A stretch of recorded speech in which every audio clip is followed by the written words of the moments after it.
La parole est à Florian Silbon. Voilà, ça marche mieux.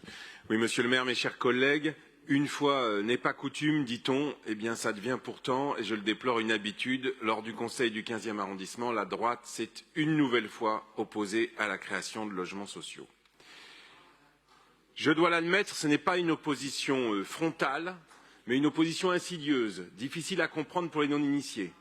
Effectivement, vous vous êtes opposés, mes chers collègues, à la modification par cette délibération des garanties d'emprunt visant à financer le programme de création de 27 logements sociaux de la RIVP au 89 rue Blomet.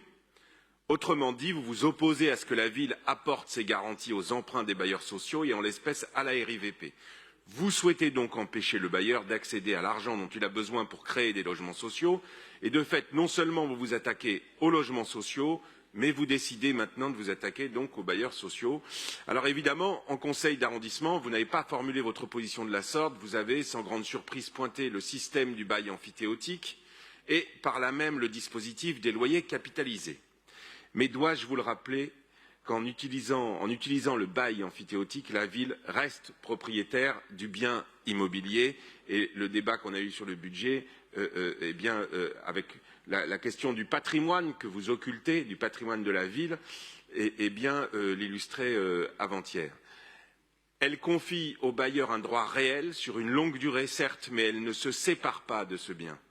Et en l'espèce, cela lui permet, via ses bailleurs sociaux, de s'en servir pour l'intérêt général. D'autre part, ça lui permet de percevoir un loyer, bien sûr, que le bailleur lui verse. Alors, ce qui vous dérange, au fond, c'est que cet outil nous permette de créer des logements sociaux.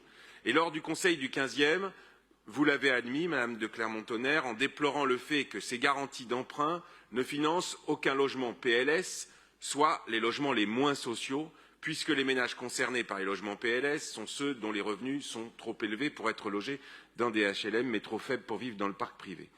Cette opposition aux logements sociaux que vous tentez de masquer est absolument indécente et il est par ailleurs incongru, et je veux le souligner à l'occasion de l'examen de cette délibération, de protester contre le départ des classes moyennes de Paris et de ne pas leur permettre de se loger à des loyers abordables.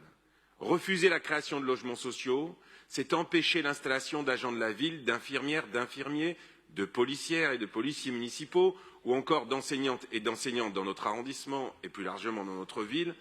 Et il y a là un jeu de dupes incroyable de la part de la droite de notre hémicycle, à la fois à appeler à ce que la ville loge ses agents ou les enseignants de manière répétée, et en même temps à vous opposer toujours aux logements sociaux. Du reste, ce fut malheureusement également le cas donc au dernier conseil d'arrondissement, et également le cas lors de ce conseil du député de la majorité présidentielle qui se gargarisait à la fois de l'augmentation du salaire des enseignants annoncée à travers le PLF, augmentation au passage qu'il faut souligner bien trop faible, tout dans le même temps en accusant la ville, il fallait le faire quand même, pour se justifier du déficit d'enseignants, de ne pas rendre accessibles les logements sociaux aux enseignants, ce qui par ailleurs évidemment est faux, mais qui, avec son groupe, ne vote pas une délibération leur permettant de se loger dans notre ville et donc de s'y installer pour enseigner aux petites parisiennes et aux petits parisiens.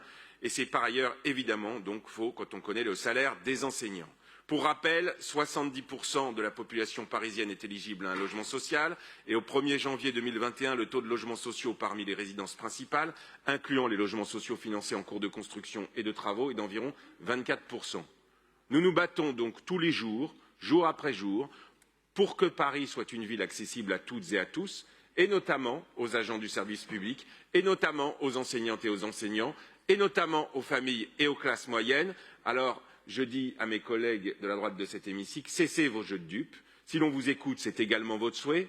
Alors ne vous cachez pas chaque fois derrière de faux prétextes et prouvez-le en votant avec nous ces délibérations et ce matin, celle-ci.